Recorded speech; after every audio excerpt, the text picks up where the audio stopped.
The French government is facing renewed protests from trade unionists over its proposed pension reforms. The plans, which would increase the minimum age for receiving a full pension and could lead to lower payouts for some retirees, have been met with widespread opposition. President Emmanuel Macron has defended the reforms, saying they are necessary to ensure the long-term viability of the pension system. But many workers fear they will be left worse off under the new rules. In recent weeks, strikes have disrupted rubbish collection and public transport in Paris, causing chaos for commuters. On Wednesday, thousands of people took to the streets to protest against the reforms. The CGT Union, one of France's largest, has called for a general strike on December 5 in opposition to the proposals. The union's leader, Philippe Martinez, said the reforms were an attack on workers' rights and would make pensions less fair.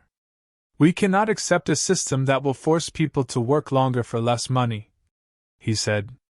"We need a system that guarantees people a decent retirement." The government argues that the changes are necessary to balance the pension books and prevent a funding crisis in the future.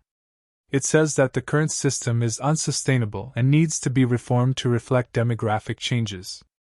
But critics say the reforms are unfair and will hit lower-paid workers hardest.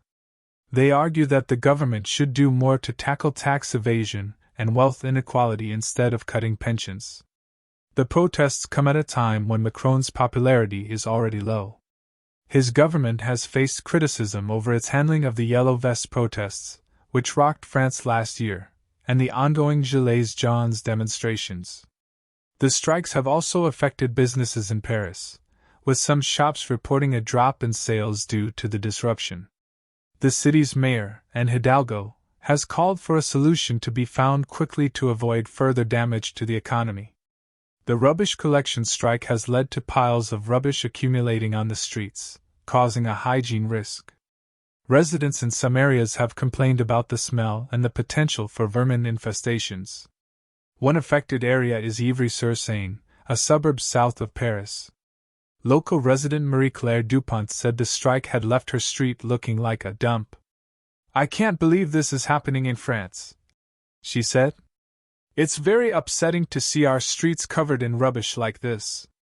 The strikes have also raised questions about democracy in France.